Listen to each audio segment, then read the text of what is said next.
Assalamualaikum warahmatullahi wabarakatuh.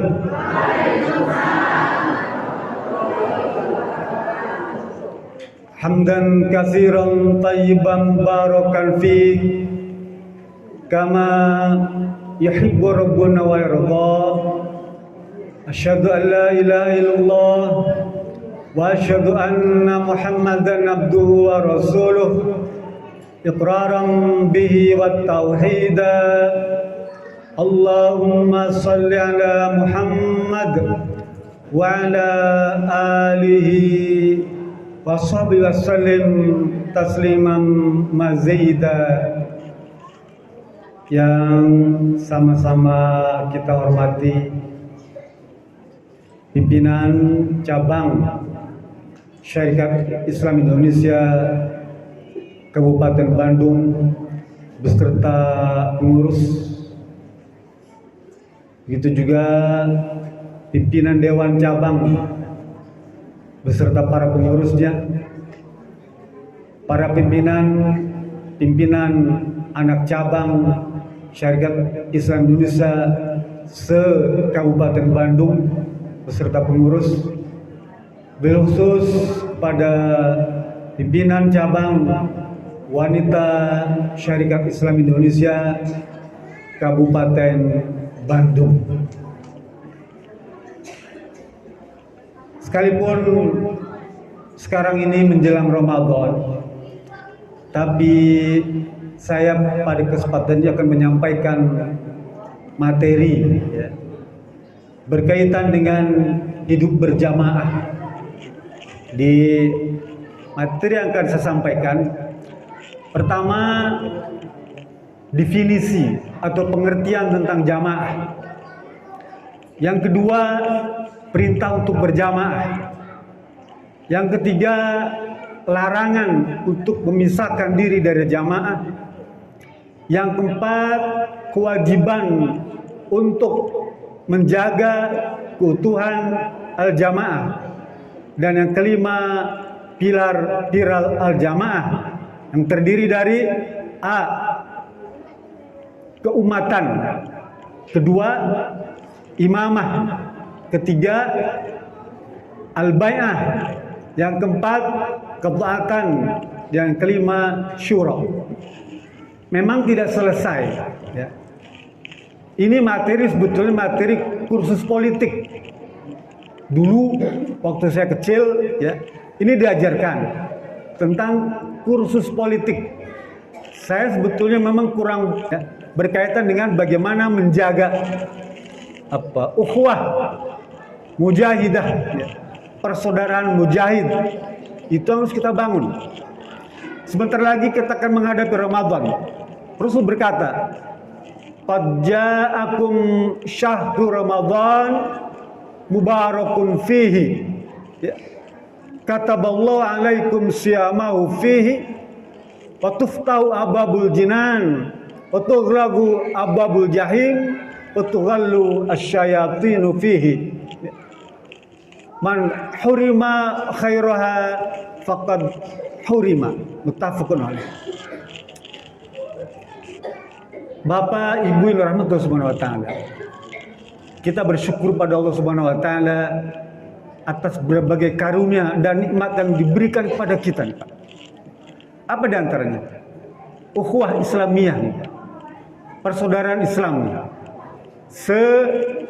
al-jamaah. Karena kalau jamaah itu dia nakiro, Pak. Jamaatun itu ujungnya kan tanwin ya. Tun itu namanya nakiro, maknanya banyak. Jamaatun, jamaah yang macam-macam, organisasi macam-macam. Tapi kalau dikasih alif lam di depannya, al-jamaatu itu ma'rifah ya. Artinya apa? Khusus dia. Apa khususnya? Hanya Syarikat Islam Indonesia saja kalau disebut al-jamaah, ma'rifah. Bagi ibu-ibu atau bapak-bapak yang pernah ke pondok mungkin pernah mendapatkan materi ini ya, materi dasar sebetulnya. Tapi nggak apa-apa, agar kita bisa membedakan mana jamaah dan mana al-jamaah, gitu ya. Kita bersyukur pada Allah Subhanahu wa taala ya, menjelang Ramadan ini kita bisa berkumpul. Dulu Pak Bu ya, Ramadan itu Allah turunkan ya ketika baru selesai perang Badar. Ya. Baru saja memenangkan pertempuran, memenangkan pertarungan dengan orang-orang Quraisy.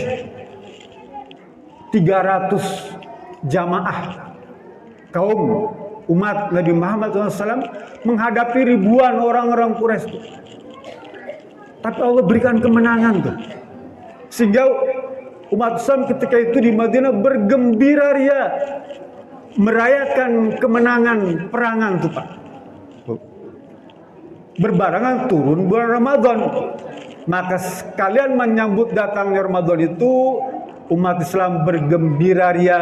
Ada yang mengecat rumahnya, ada yang mengganti gordengnya, ada yang ganti sofanya, ada yang ganti kerudungnya.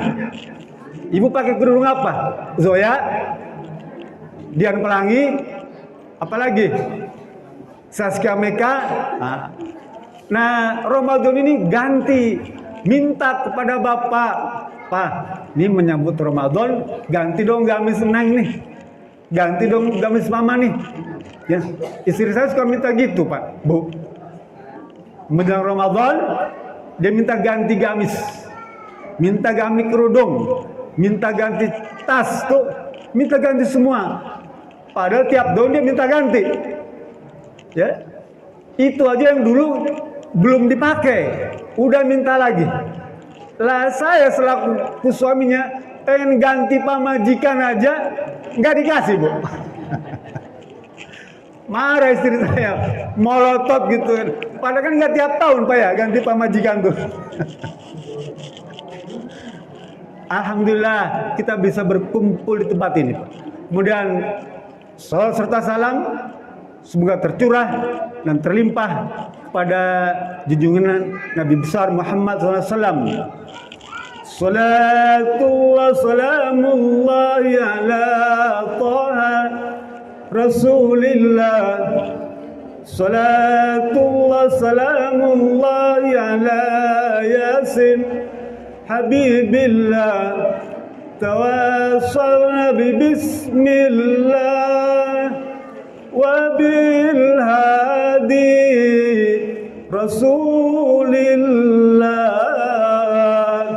bi ahlil badri ya Allah. Jadi bisa salawat, bisa Bu? Nanti aja ya, karena waktunya terbatas nih, materinya panjang ya. Saya teruskan.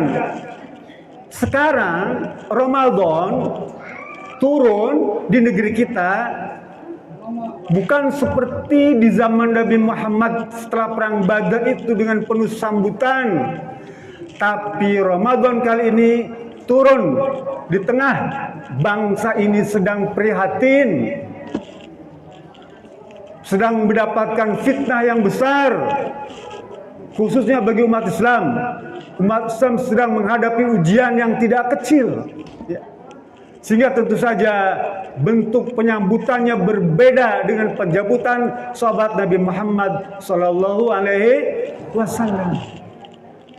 Sekarang ini umat Islam Bu ya, menghadapi berbagai tantangan yang tidak kecil. Seakan-akan kita ini dipancing-pancing, tentu saja oleh mereka-mereka yang tidak suka dengan Islam. Kita dituduh dengan berbagai macam tuduhan. Sudah istilah radikal sudah seakan-akan terus mengiang di telinga kita. Seakan-akan sudah nggak berarti tuh sebutan radikal tuh ya. Biasa aja. Karena terlalu sering. Ya. Coba sekarang. Mohon maaf. Orang yang pakai jenggotan itu lebih ditakuti ketimbang orang yang tatoan besar tuh. Ya. Coba cek. Orang berjenggot itu, mohon maaf Pak ya, orang minggir Pak, takut ya. Mereka punya persepsi tentang radikalisme. Tapi orang yang bertato dibiarkan. Sekarang begitu Pak. kita mengibarkan bendera tauhid itu, ya, apa kalimatnya, Bu? Kalimat tauhid apa? La ilaha illallah. Kalau ibu pasang bendera tauhid di depan rumah, Pak RT mesti nanya, ya. Pak RT mesti tanya. Aku pasang bendera tinggi-tinggi itu, bendera tauhid, ya. Pak Camat datang, Satpol PP datang. Tapi kalau ibu bapak pasang bendera, nggak apa-apa. Jarang yang nanya. Ya. Dulu kalau cerita Pak Ustadz Sirot, ya, Pak Nunung tuh cerita tentang bagaimana keluarganya itu diintimidasi, ya. Bahkan diancam, bahkan dibunuh, dipencit. Saya kurang sunama. Ya. Keluarga Syarikat Islam Indonesia. Jangan dikira kita pegang bendera tauhid yang tertulis di lambang Syarikat Islam Indonesia itu tidak punya resiko. Punya resiko, Pak. Bapak pasang bendera itu, pelang di depan itu punya resiko. Karena itu merupakan kalimat tauhid. Kal qabidi alal jamri. Kalau kita pegang bendera itu seperti pegang bara api di tangan. Ya. Cepat atau lambat akan jadi pertanyaan, akan jadi sindiran, akan jadi ejekan, akan jadi hinaan, bahkan akan jadi dilecehkan kita.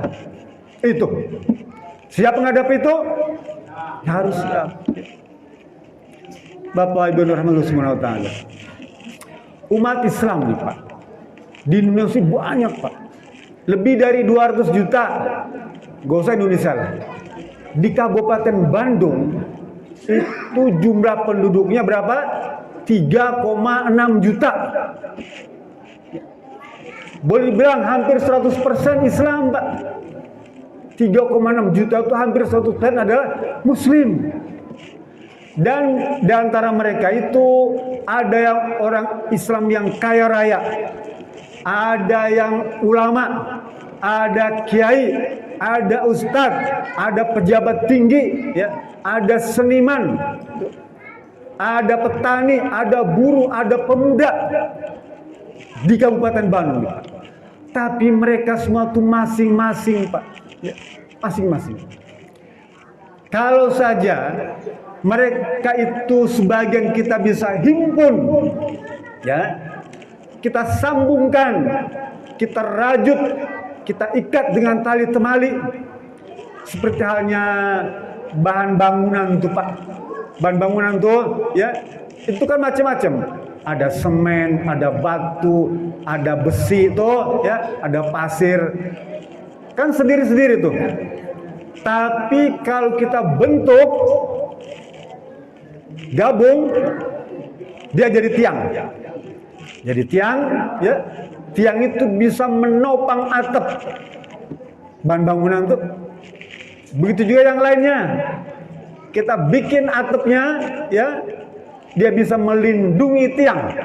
Ya.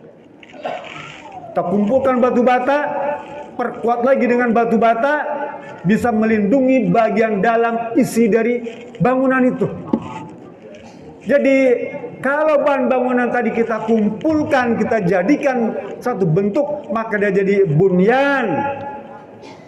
Begitu juga umat Islam di Kabupaten Bandung ini, kalau sebagian orang-orang tadi kita tali temalikan, kita sambung menyambung, ya, kita rangkul, maka dia jadi kalbunyan, ya, yasuddu ba'dhum ba'dha, atau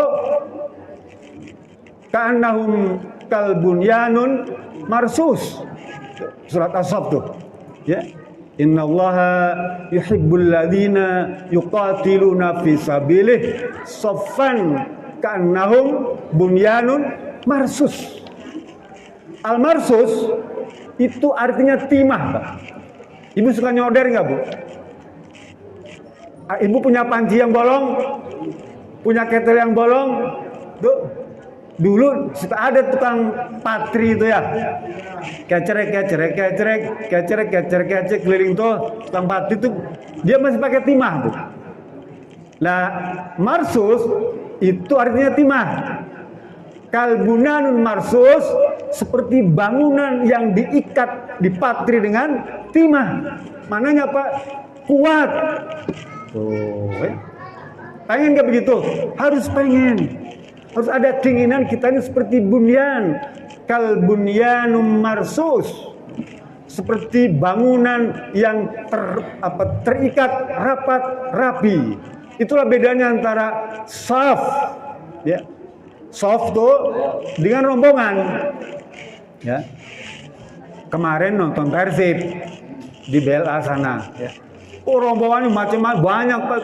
Ya, rombongan macam-macam tuh. Tapi mereka nggak punya saf, paham ya?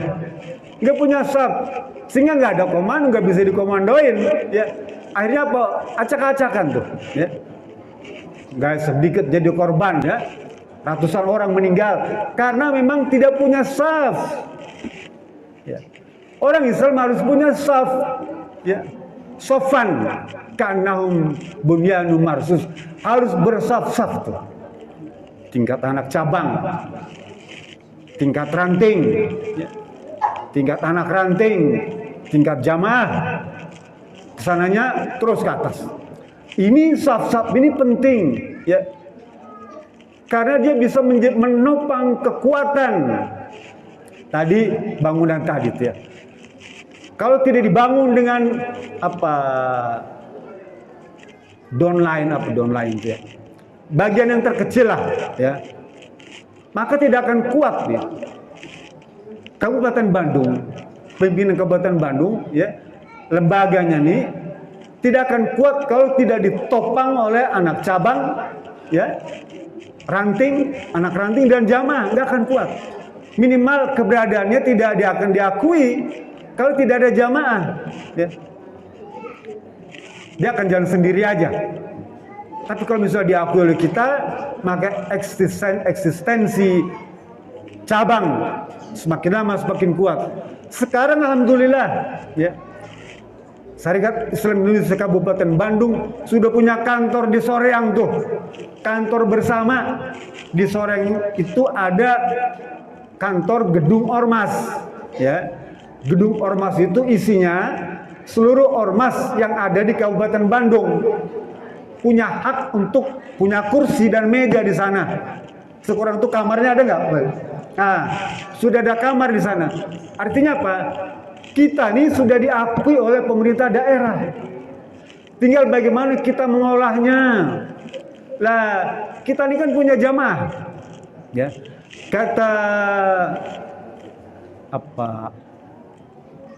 Sayyidina Ali dalam sebuah hadisnya, hadis mirip-mirip dengan Abdullah Ibnu Mas'ud.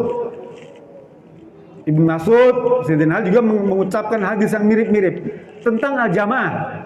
Apa kata beliau?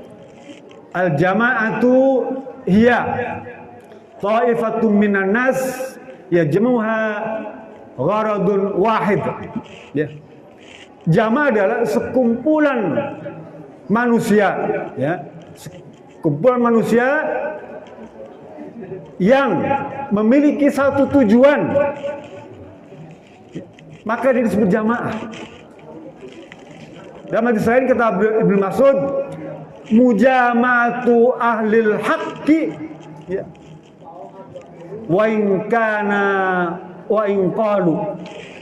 Jamaah adalah, kata beliau, kumpulan orang-orang yang membela kebenaran, ya. Kumpulan orang-orang yang membela kebenaran sekalipun hanya sedikit. Jamaah. Jadi kita jangan berkecil hati dengan jumlah yang sedikit ini, ya. Selama kita memperjuangkan kebenaran, selama kita memperjuangkan al-haq, maka itu disebut jamaah. Bahkan kata dalam kamus Mu'jam al-Wasit, ya, tentang divisi jamaah, mangkana alal haq fahuwa jamaah wa in kana wahidun, ya.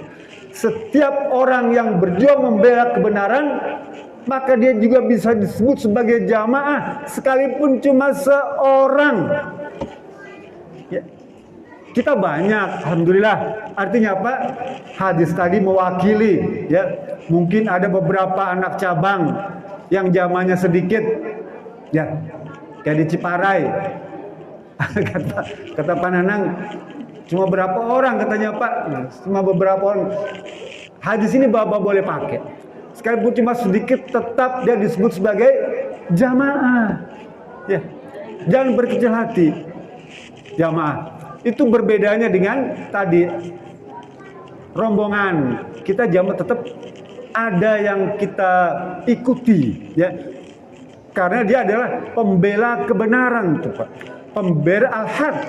Lah, pembela al-haq ini harus kita selalu dengungkan dan kumandangkan. Nah, kenapa? Karena orang batil tuh, Pak. Mereka juga berjuang membela kebatilannya. Mereka berjuang membela kebatilannya. Mereka capek. Kita juga capek. Apa dikira mereka senang tuh para pembela kebatilan itu? Ya, mereka susah juga. Sama seperti kita. Tadi sudah dibacakan tuh surat An-Nisa 104 tuh. Wala tahinu fi ibtigha'il qaum. Ya. In antum ta'lamuna fa innahum ya'lamun kama ta'lamun. Wa tarjuna minallahi ma la yarjun. Umat Islam, jangan sedih dan berkecil hati di dalam perjuangan nih. Ya. Jika sekiranya kamu atau kalian itu merasa lelah, ya, letih, pedih, mereka juga pedih itu, lelah, letih orang kafir yang berjuang membela kebatilan itu, mereka juga sama. Tapi kalian watarjuna minallah, tapi kalian punya harapan, ya, kebaikan, balasan dari Allah Subhanahu wa taala. Ma la yarjun, yang tidak Allah berikan kepada mereka. Harapan ini hanya diberikan kepada kita orang Islam yang memperjuangkan kebenaran, sedangkan mereka tidak, Pak. Nah, oleh karena itu jangan berkecil hati, ayo terus kita berjuang. Waktu perang Badar itu, Pak, ada seorang sahabat Nabi yang bernama Sa'ad bin Abi Waqqas, ya. Kalau Bapak pernah ke Cina tuh, ya, dan Asia Tenggara ini, sebenarnya yang mendakwakan Islam itu salah satu di antaranya adalah Sa'ad bin Abi Waqqas. Adik dia itu namanya Umair bin Abi Waqqas. Pada perang Badar umurnya baru 12 tahun. 12 tahun, masih muda. Ya. Waktu dikumpulkan jamaah atau pasukan yang akan ikut perang Badar, Umair ini ada di belakang dan dia berdiri jinggit, gitu tuh, Pak. Ya, jinggit, seakan-akan biar kelihatan lebih tinggi. Tapi Rasulullah tahu, terus bilang, ya Umar, sepatutnya engkau tidak perlu ikut berperang. Cukup, ya, tunggu di rumah aja lah, biar kami. Umar bilang apa? Tidak, ya Rasulullah, sungguh demi Allah, saya pengen masuk surga. Tuh, Umar. Sampai diceritakan dalam tafsir karangan Hani Al-Hajj itu, menangis, Pak, nangis mewek, saking pengen ikut berperang tuh. Akhirnya harus mengabulkan, ikut berperang. Dan Allah kabulkan cita-citanya apa? Menjadi syahid di usia muda, 12 tahun. Kira-kira Bapak Ibu tahu nggak yang membunuh Abu Jahal itu siapa? Waktu perang Badar itu, 2 orang anak kecil, ya, Mu'awaz bin Afro dan Mu'awaz bin Amr bin Jamuh, ya. Mu'awaz bin Afro dan Mu'awaz bin Amr bin Jamuh. Umurnya 15 tahun. Muda, Pak. Dia tanya kepada Abdurrahman bin Auf, wahai paman, yang namanya Abu Jahal yang mana ya? Itu tuh doang tuh, yang pakai kuda tuh. kurma dia buang, dia buru-buru serbu sana, langsung ditebas kakinya dan kaki kudanya tuh. Jatuh dia, langsung disabet pakai pedang. Anaknya Ikrimah langsung mengejar. Mu'awaz bin Affan itu sabet tangannya nih Pak. Mu'awaz bin Affan itu sabet tangannya sampai ngaplek Pak. Tuh, ngaplek. Karena kesel tangannya ngaplek tuh dibetot Pak. Pergelangan tangannya dibetot sama dia, ditarik gitu supaya nggak mengganggu. Dia pakai tangan satu menghadapi Abu Jahal. Luar biasa keberanian anak muda ditunjukkan dalam Islam dan dicatat dalam sejarah tarikh Islam yang mulia, sehingga pelajaran ini penting bagi kita, khususnya bagi anak-anak muda nih. Dan itu terjadi pada bulan Ramadan. Nah, kalau kita mengambil pelajaran dari bulan Ramadan, ambil tuh pelajaran tentang kisah perjuangan para sahabat di dalam menegakkan Islam. Bapak, Ibu yang dirahmati Allah Subhanahu wa taala. Anak muda nih, ibu selaku orang tua, bapak selaku orang tua. Kira-kira apa yang akan ibu jawab di hadapan Allah Subhanahu wa taala tentang anak yang Allah amanatkan pada ibu dan bapak? Ya. An umrihi fi ma'afna. Ya. Rasul bilang la tazalu qadama ibnu adam hatta yus'alan arba. Tidak bergerak telapak kaki orang itu dalam barzani, di alam mahsyar sebelum ditanya 4 perkara. Bapak akan ditanya oleh Allah Subhanahu wa taala an umrihi fi ma'abna. Umur kamu itu dipakai untuk apa? Ya. Termasuk juga anak-anak muda ini wan syababi fi ma'ablah.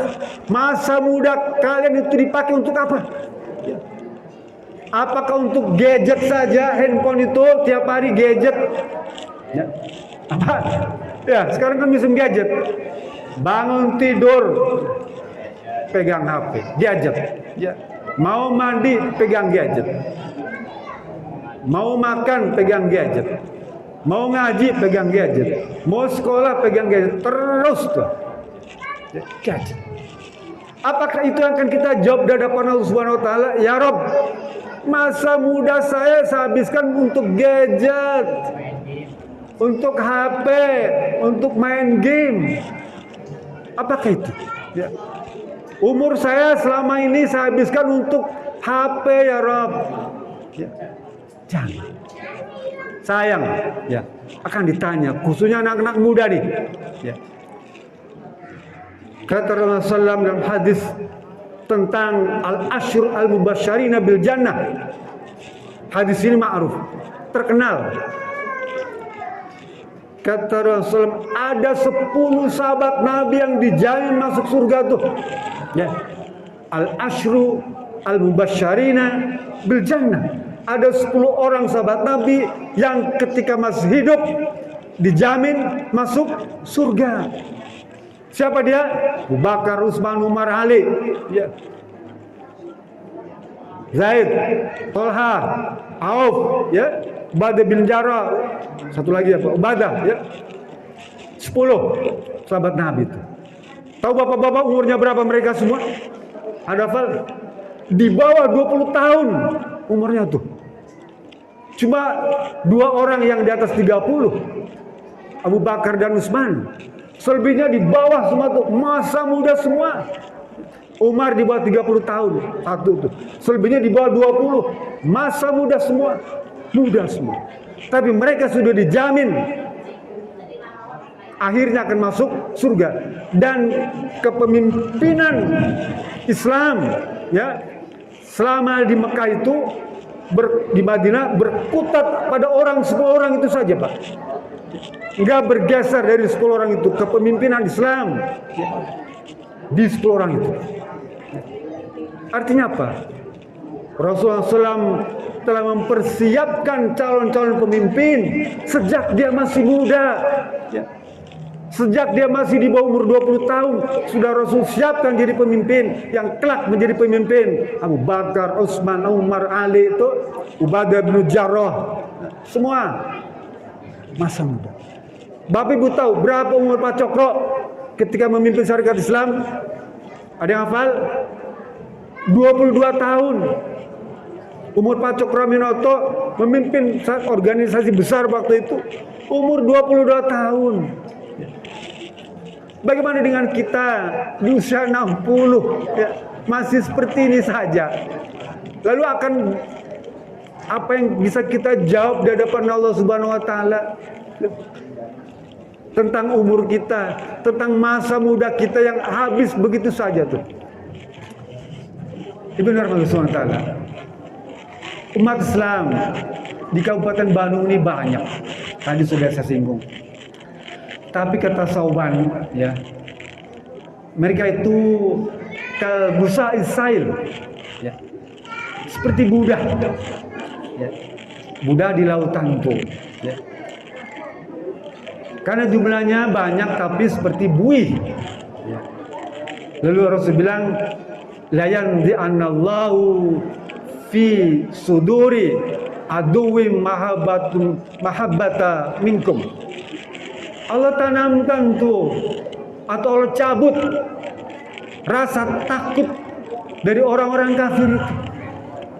Pembela kebatilan ini Pak, Allah cabut rasa takutnya sehingga mereka berani menghadapi pembela-pembela kebenaran. Berani Pak. Lalu Rasul bilang, waliyakzifanallahu fi qulubihimul wahan. Allah tanamkan kepada orang-orang Islam itu penyakit wahan di dalam hatinya tuh. Ketika ditanya, ya Rasulullah, wa mal wahan? Hubbud dunya wa karahiyatul maut. Begitu sangat cintanya kepada dunia nih. Ya. Tapi dia takut mati. Ini yang penyakit yang ditanamkan kepada orang-orang Islam sehingga mereka tidak ada tergerak tuh untuk mau ikut berjamaah. Ya. Mereka maunya berserakan begitu saja. Lah, kalau kambing sendiri itu lebih gampang dihantam oleh singa. Ya. Salisun afdalu min wahid. Bertiga itu lebih baik daripada sendiri. Jika kalian bertiga angkat satu pemimpin tuh, kita disuruh. Alhamdulillah kita sudah punya pemimpin. Saya juga merasa bangga dengan Pak Aep ini, masih muda, ya, masih muda. Dia pemimpin punya harapan masa depan yang lebih gemilang bagi syarikat Islam Indonesia. Amin. Kita harapkan seperti itu. Kita mohon pada Allah agar beliau ini diberikan kekuatan, ya, kesabaran, ketabahan dan keyakinan yang kuat di dalam memperjuangkan al-Islam. Kan Islam ini sebenarnya ya'lu wa la yu'la alaih. Islam itu tinggi, ya. Tapi memang kita kadang-kadang larut di dalam fenomena di masyarakat. Apalagi ibu-ibu itu kan, ya, ibu kan sekarang ramenya lagi apa? Senang nyanyian apa tuh? Nyanyian koplo, senang. Sekarang kegiatan ibu-ibu itu sambil ngegoreng dia nyanyi lagu runtah. Apa? Apalan Bu ya? Lanjut Bu ya. Nanti ada momennya. Kadang-kadang dulu juga sama Bu. Lagu ini dulu tuh lagu-lagu apa tuh? Sawan kamahina pawane karesol. Ada apa? Sawan kamahina pawane karesol. Siara jumme se jesse bamena semo. Dulu waktu zaman kecil. Terus sekarang makan. Sekarang begitu. Kita teruskan. Jadi anak muda nih punya peran penting. Pak Cokroaminoto umur 22 tahun sudah berjuang. Bahkan sudah bisa memimpin satu jamaah, al-jamaah nasional. Ya. Muda Pak, masih muda. Ya. Karena mereka juga para orang-orang yang memperjuangkan kebatilan itu, mereka muda juga, ya, masih muda. Kalau muda ini kan masih seger, pikirannya bagus, jiwanya kuat, tenaganya hebat. Itu yang kita perlukan, ya. Yang penting kita harus siap menjaga persatuan, siap merawat ketakwaan, siap meraih kesuksesan, siap menjangkau kemenangan, siap merebut kepemimpinan, siap ya menghancurkan kebatilan, siap meruntuhkan kezaliman, siap takbir, Allahu Akbar. Gitu. Anak muda harus berani, Pak, harus seperti itu. Al-jamaah. Dan kita memang disuruh berjamaah. Ya. Wa'tasimu bihablillahi jami'an wala tafarraqu. Peganglah, hendaklah kalian berpegang erat, kuat-kuat bihablil jami'an. Tali Allah, bihabli jami'an, tali Allah maknanya Quran, sunnah. Berpegang teguhlah kalian dengan Quran dan sunnah itu, dan jangan bercerai-berai. Kita disuruh, Pak, berpegang teguh pada Quran sunnah itu. Yang alhamdulillah sampai hari ini kita di tangan Gusti Allah tetap berpegang teguh pada Quran dan sunnah. Kita jaga terus. Bahkan kita harapkan di antara kita nanti akan muncul para pemimpin-pemimpin nasional. Kita harapkan dari kaum syarikat Islam Indonesia. Kenapa? Karena dulu juga begitu. Ya. Dulu seperti itu. Para pemimpin nasional datang dari kalangan Muslim. Bapak Ibu bisa bayangkan kalau sekiranya dulu nggak ada mosi integral, ya, Pak Nasir tuh, negeri ini jadi negara serikat. Makanya kalau Bapak baca sejarah tuh, Indonesia itu Indonesia serikat, Pak. Ya. Baru setelah ada mosi integral dari Partai Masyumi waktu itu, ya, menyatukan seluruh NKRI ini menjadi satu negara kesatuan Republik Indonesia. Artinya Pak, Islam ini yang mendirikan negara NKRI ini, Pak. Kalau bukan Islam mungkin jadi negara serikat, tapi Islamlah yang telah menyelamatkan NKRI ini. Harus bangga kita adalah pemilik negeri ini. Ya. Harus bangga. Sekalipun memang kita harus mengorbankan 7 kata dalam Piagam Jakarta tuh. 7 kata dengan melaksanakan kewajiban, ya, bagi syariat Islam, bagi pemeluknya. Itu pengorbanan kita. Maknanya apa? Sebenarnya NKRI ini punya sejarah Islam, punya jati diri Islam, ya, punya ruh jiwa yang Islami. Benar, jangan kemudian dialihkan bahwa kita kan harus toleransi dengan orang-orang yang jumlah minoritas. Tidak boleh. Kita mayoritas, ya. Sekalipun mungkin terbatas pada KTP, tapi itulah pegangan kita. Bukankah konsep negara demokrasi itu atas dasar suara terbanyak? Ya, demokrasi ini yang kita bangun bersama ini dasarnya adalah suara terbanyak, dan suara terbanyak itu adalah kaum muslimin. Loh, kenapa kaum muslimin tidak dianggap? Ya. Tidak diberikan fasilitas, tapi pajaknya dikeruk. Bapak Ibu bayar pajak nggak? Bayar PBB segala macam itu. Motor kalau nggak bayar pajak ditangkap. Ya, mobil kalau nggak bayar pajak ditangkap. Ya. Artinya apa? Kadang-kadang untuk kepentingan umat Islam itu sering diabaikan. Ya, saya teruskan. Jadi satu perintah untuk berjamaah tuh. Harus, ya, tidak boleh kita sendiri tuh, Pak. Kalau sendiri itu akan gampang dimangsa oleh orang-orang batil karena mereka bergerak. Apa ibu bapak kira di kampung kita ini tidak ada kristenisasi? Bapak pergi ke selatan, mereka tuh wah cari tuh orang yang sendiri tuh untuk dikafirkan. Ya. Kalau ada bertruk-truk datang bawa beras tuh, ya, dari apa namanya tuh, orang kafir, ya, bawa beras dibagikan. Memang kelihatannya enak, beli beras kan itu ya. Sekali datang lagi bawa beras lagi. Ini di kampung saya nih, datang lagi. Lama-lama kan ada keterikatan, ya, keterikatan, ikatan emosional antara yang memberi dengan yang diberi. Ya. Lah peristiwa katakanlah mohon maaf di kabupaten lain itu yang kemarin kena gempa, itu kan banyak Pak tempat ibadah orang-orang kafir itu.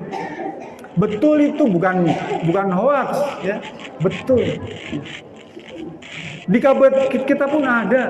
Kalau Bapak pergi ke Pengalengan ya, ke Ciwidey, di sana tempat peribadatan orang-orang kafir. Gak usah jauh lah, seberang jalan ini yang mau ke arah Cipari itu sebelah kiri kan di situ ada tempat peribadatan orang-orang musyrik. Ya, masih ada nggak tuh Pak? Yang kebatinan, ya seberang jalan nih, belokan. Apakah itu bukan ancaman Pak? Ancaman bagi kita. Ya. Kata siapa? Kata Allah. Ya. Nanti Bapak baca surat Al-Maidah ayat 85 tuh. La tajidanna asyaddan nasal adawah alladzina al-yahudu waladina asyraku. Orang yang memusuhi Islam paling keras itu Pak. Orang yang menanamkan permusuhan kepada orang yang beriman itu paling keras. Siapa? Orang Yahudi dan orang musyrik. Dua itu musuh yang paling berat bagi orang Islam. Orang Yahudi dan orang musyrik. Apa dikira di Indonesia ini gak ada orang Yahudi? Banyak. Setidaknya adalah punya sifat-sifat kayak Yahudi. Setidaknya adalah punya sifat-sifat kayak orang musyrik. Setidaknya ada sifat-sifat seperti orang Nasrani. Kalau saya bilang nyuruh pada kita selaku orang tua nih, kullu mauludin yuladu alal fitrah fa abawa yuhawidani wa yunassirani wa yumajjisani. Setiap bayi yang dilahirkan itu mesti dalam keadaan suci. Bu ya, bayi yang ibu lahirkan itu dulu dalam keadaan suci. Hanya orang tuanya lah ya, yang mengkafirkan, ya, membuat dia Nasrani, membuat dia Majusi, atau membuat dia Yahudi. Tapi alhamdulillah sekarang sih fasilitas kesehatan udah baik Bu ya.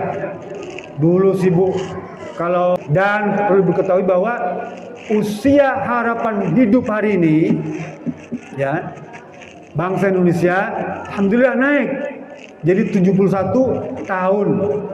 Dulu cuma 64. Sekarang usia harapan hidup bangsa Indonesia sudah naik jadi 71 tahun.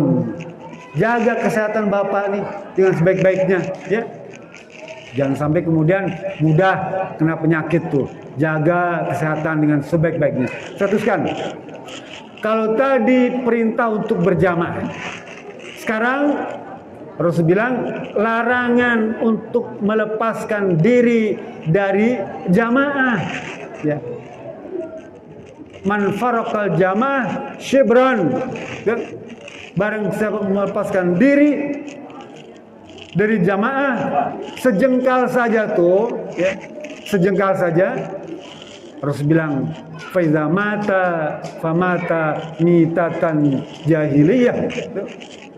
Kalau dia meninggal, maka dia akan meninggal dalam keadaan seperti orang meninggalnya orang jahiliyah.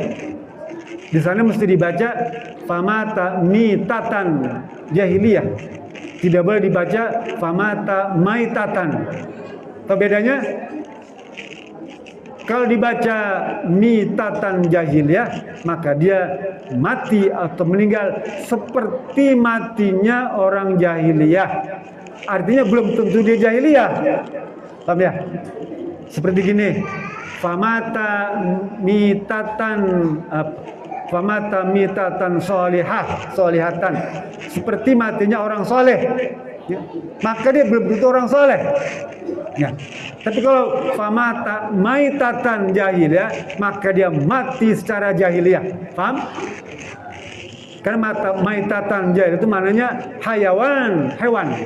Nah, jadi kalau misalnya kita melepaskan diri dari jamaah, memang para ulama tidak menyebutkan dia sebagai orang kafir, ya. Tapi dia mati seperti matinya orang jahiliyah. Gitu ya. Kan dia orang Islam, Pak, sudah bersyahadat. Dulu pada waktu Baitur Ridwan, tadi kita dibaca tuh kan, bai'ah Baitur Ridwan itu yang berbaiat itu semuanya adalah orang Islam. Paham, Pak? Waktu Baitur Ridwan itu semua adalah orang Islam. Kenapa mereka kan sudah berbaiat? Boleh berbaiat lagi dalam rangka perjuangan. Jadi berbaiat itu tidak harus orang yang belum masuk Islam. Orang yang sudah Islam pun dia boleh berbaiat untuk berbagai macam keperluan dan kepentingan. Pada waktu itu berbaiat karena dalam mereka berperang menghadapi orang Quraisy, berjanji sampai mati. Bedakan antara syahadat dan baiat. Nanti kita akan sama materi itu. Ada perbedaan antara baiat dan antara syahadat dan baiat. Bahkan pada waktu Baitur Ridwan itu pun ada seorang sahabat yang bernama Jais bin Qais. Dia tidak berbaiat. Tidak berbaiat. Jais bin Qais. Dan dia tidak dinyatakan kafir oleh Rasulullah SAW. Sekalipun pada waktu itu tidak berbaiat. Ini pesan dari saya agar kemudian kita tidak mudah mengkafir-kafirkan orang tuh hanya karena gara-gara kita sudah berbaiat. Ya, saya berpesan jangan kemudian kafir kamu, darahnya halal, tidak boleh. Islam tidak mengajarkan itu. Tapi kita sudah bersyukur kalau kita sudah ada dalam al-jamaah. Tadi kan sudah disinggung al-jamaah dengan jamaah itu beda. Al-jamaah ini adalah organisasi atau jamaah yang sudah tertentu seperti Syarikat Islam Indonesia.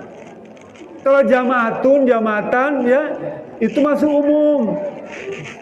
Orang nonton bola juga dia berjamaah. Kumpulan burung itu disebut jamaah.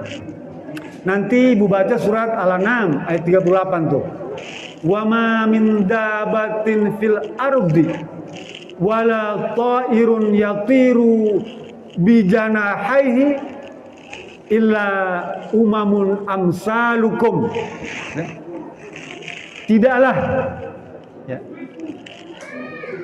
ada binatang hewan yang melata, makhluk yang melata, atau burung yang berkumpul tuh terbang berbondong-bondong itu dengan sayapnya, kecuali mereka itu disebut sebagai umat.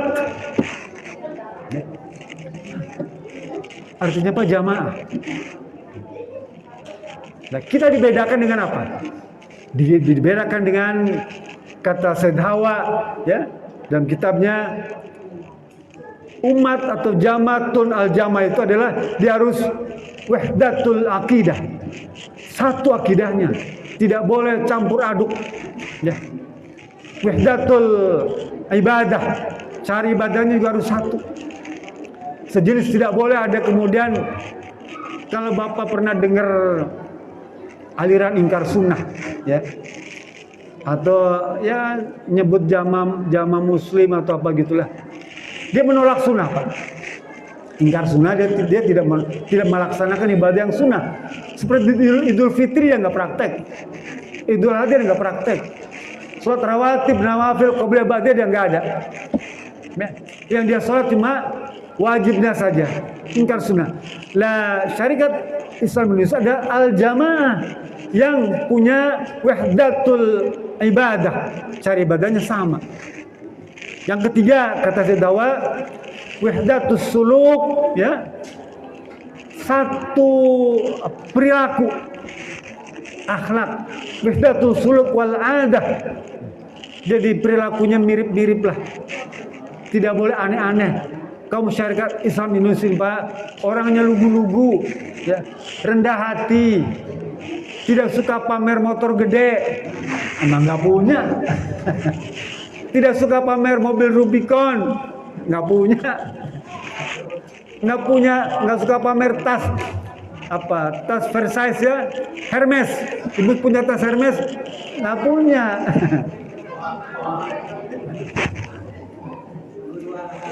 Jadi wahdatul adah wasuluk, kata si Dawa, harus perilaku kebiasaannya juga sama. Nih kata beliau. Yang keempat, kata beliau, wahdatul tarikh, sama sejarahnya. Syarikat Islam Indonesia ini kan punya sejarah yang sama, Pak. Dari 1905, kalau kita pegang jadi nuqtatut tahawur, titik tolak Syarikat Islam Indonesia dari tahun 1905 itu punya sejarah yang sama. Ya. Kita ini punya sejarah yang sama. Nggak boleh ada yang lain. Misalnya motong dari tengah, nyalip dari samping, ya, bikin sejarah baru, nggak bisa, Pak. Dia harus nyambung tuh. Kata beliau, wahdatul tarikh, sejarah yang sama. Ya. Kemudian kata beliau, wahdatul tarikh, jalan juga harus sama. Jalan nih, cara berjuangnya harus sama. Ya. Kita, kata Pak Cokro dan program itu, yang pertama mewujudkan persatuan dalam umat Islam nih. Ini Pak. Kita harus berjuang bagaimana caranya mewujudkan persatuan dalam umat Islam.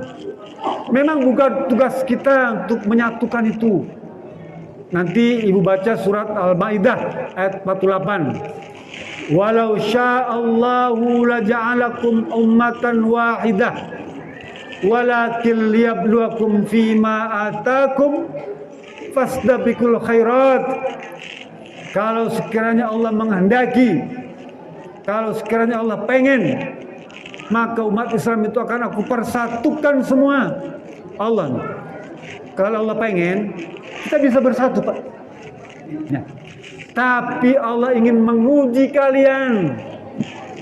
Ya. Walakil yabluwakum fima atakum. Allah ingin menguji kalian dengan peristiwa terjadinya perpecahan. Allah uji kita. Fastabiqul khairat. Siapa di antara kalian yang mau berlomba-lomba untuk menyatukannya tuh? Kita disuruh berlomba-lomba untuk menyatukan. Pak, Bu, kalau kita baca hadis tentang afsus salam tuh, ya, sebarkan salam. Orang yang menjawab itu kepahalanya cuma satu. Tapi orang yang mengucapkan salam mengawal itu dia dapat 10. Afsus salam, mengucapkan salam. Ya. Jarang orang yang berani, Pak, mengucapkan salam tuh. Ya. Apalagi nggak kenal. Yang kenal aja kadang-kadang nggak berani. Ada sungkan, ada malu, ada gengsi. Padahal kalau kita mau, ucapkan salam. Afsus salam. Ya.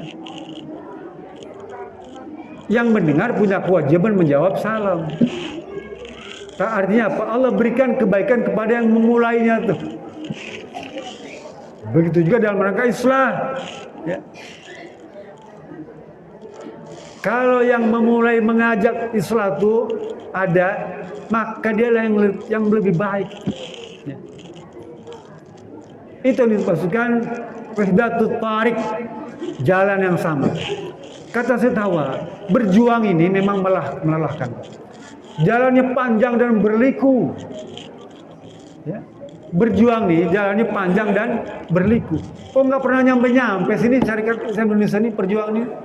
Kata beliau, tulut tarik, jalannya panjang dan berliku. Nanjak, turun, belok kanan, belok kiri. Ada jurang, ada gunung tuh. Berjuang begitu. Ya. Tulut tarik. Kata beliau, wakilatul rijal. Ya. Sedikit yang mendukung. Ya. Yang mendukung sedikit. Nih, perjuangan Syarikat Islam Indonesia untuk melaksanakan Islam sepenuhnya ini sedikit yang mendukung, Pak. Di setiap anak cabang aja cuma berapa? Nggak banyak ya, sedikit yang mendukung, Pak. Tapi kalau misalnya dangdutan banyak, rame, main bola banyak, rame. Bentar lagi akan pesta demokrasi, rame banyak tuh. Apalagi dikasih kaos, dikasih uang, rame. wakil. Satu lagi, wa kasratul uqubah, dan tantangannya banyak, ya. Godaannya besar. Kadang-kadang dari datang diri sendiri. Nih berjuang nih ya. Aduh, asa hore ya, kira mah banjir di mata cina. Sesuatu banyak poe minggu mah. Tamu datang, saudaramu datang, ya. Si cikalmu datang, ada tugas lagi ke tempat lain, ayo nu akekahan, ayo nu uleman, macam-macam. Tantangannya banyak, godaannya banyak, Pak. Berjuang begitu, Pak. Jalannya panjang berliku, ya. Godaannya banyak dan yang mendukung sedikit. Lalu kata Hasan al-Banna, kalau kamu berjuang, berdakwah itu gampang, mulus-mulus saja, lempeng-lempeng saja, santai-santai saja, maka kamu harus menengok ke belakang. Jangan-jangan kamu salah jalan, ya. Jadi kalau kita berjuang, berdakwah nih jalannya mulus, gampang tuh, ringan, nyelesai tuh, kamu harus nengok ke belakang. Jangan-jangan kamu salah jalan. Jadi kalau kita berjuang sekarang ini, ya ada timbul godaan, ya sunatullahnya begitu, ya. Begitu sunatullahnya, tantangannya banyak, godaannya. Kadang-kadang dari istri kita, bah, jangan pergi dong, hari ini kan anak kita mau datang nih, cucu mau datang, ya. Temenin dah, barang sehari ini hari Minggu, dia bilang, Pak, jangan pergi pengajian lah, kita pergi ke Bandung, ada undangan makan. Nah, kan kita begitu tuh, dari istri tuh, dari masyarakat sekitar. Pas ada pengajian seperti ini, sebulan sekali di kampung ada kerja bakti. Contoh, kan godaan, tantangan. Pak, masa Bapak selaku ketua RT kerja bakti Bapak nggak ada, ya. Bapak ketua RW kerja bakti Bapak nggak ada. Padahal kan kerja bakti bisa dikerjakan kapan aja tuh. Dari masyarakat. Kadang-kadang dari pemerintah juga ada peraturan daerah melarang. Nggak boleh ngadakan pengajian, dilarang. Kalau ustadznya si Fulan, kan nggak boleh. Kalau ustadznya si Anu nggak boleh bikin pengajian. Itu datang dari mana? Dari pemerintah daerah. Dan pemerintah pusat bikin lagi peraturan. Pokoknya ustadz-ustadz yang ada dalam di sini nggak boleh ngajar. Nah, artinya apa? Tantangannya datang juga dari lembaga yang tertinggi. Bisa seperti itu. Tapi itu kata Hasan al-Banna, itu sunatullahnya. Ya. Kalau nggak ada itu, kamu harus nengok ke belakang. Mesti salah jalan. Jadi kita nih Pak Buya, kalau segini ini udah alhamdulillah lah. Udah alhamdulillah. Saya senang sekali. Hanya memang tadi Pak Bendahara sudah menyampaikan bagaimana supaya kan apa, hidup ini perlu ada anggaran. Memang uang itu bukan segala-galanya, Bu ya. Uang itu bukan segala-galanya. Tapi sekarang ini segala-galanya mesti pakai uang, gitu ya. Mesti pakai uang. Ya. Lah kita kan nggak punya kewenangan mengut pajak, Pak. Ya. Nanti akan datang suatu masa pemimpin itu diambil di orang-orang yang buruk, yang jahat, yang zalim pemimpinnya nih, pemimpin zalim nih. Tuh, ya. Bahkan dia sering juga meninggalkan sholat. Lah, apabila terjadi pemimpin seperti itu, maka janganlah kamu menjadi apa di situ? Menjadi penasehatnya nggak boleh, menjadi petugas pajaknya nggak boleh, ya nggak boleh. Menjadi bendaharanya juga nggak boleh. Kalau pemimpinnya zalim, ya. Hadis sahih. Lah karena kita tidak punya kewenangan untuk memungut pajak, ada iuran namanya zakat, infak, sedekah. Maka itulah menjadi sumber keuangan kita, sumber ekonomi kaum syarikat Islam Indonesia. Bukankah jati diri syarikat Islam Indonesia ini dulu, ya, ketika awal diberdirikannya, dua alasannya. Satu, pertimbangan ekonomi. Dua, pertimbangan politik. Ekonomi dan politik. Itu jati diri syarikat Islam Indonesia. Jadi kalau sekarang misalnya ya Kabupaten Bandung mengupayakan menghidupkan kembali ekonomi umat, itu jempolan. Karena itu mengembalikan sejarah syarikat Islam Indonesia, memutar kembali berdirinya syarikat Islam Indonesia. Harus kita dukung. Sebentar lagi Ramadan tiba. Salah satu di antara bagian penting di Ramadan itu adalah zakat fitrah. Ya, zakat fitrah. Kalau misalnya memungkinkan nih, seluruh jamaah anggota syarikat Islam Indonesia, zakat fitrahnya, zakat malnya, zakat pertaniannya, zakat perdagangannya, zakat mas peraknya ditampung tuh di bendahara. Kalau misalnya dipandang perlu nih, ya pimpinan cabang bersama dewan bikin panitia zakat ya khusus untuk tahun 2023 ini. Boleh. Kan sudah ada khosi, sudah ada bendahara. Kadang-kadang umat Islam ini kurang begitu yakin ya. Karena keterbatasan ilmu, dia kurang percaya. Bikin tingkat kabupaten, lembaga ambil zakat, infak dan sodakoh, ya, lazis Kabupaten Bandung boleh nggak? Boleh. Sepanjang untuk kemaslahatan. Bikin itu, bikin lazis tingkat kabupaten dan sebarkan kepada jamaah bahwa seluruh jamaah wajib menyetorkan zakat, infak, sodakohnya pada lazis. Bikin tingkat kabupaten, buatlah ya. Saya akan dorong itu. Kalau setiap kabupaten bikin, nanti tingkat provinsi bikin lagi nggak apa-apa.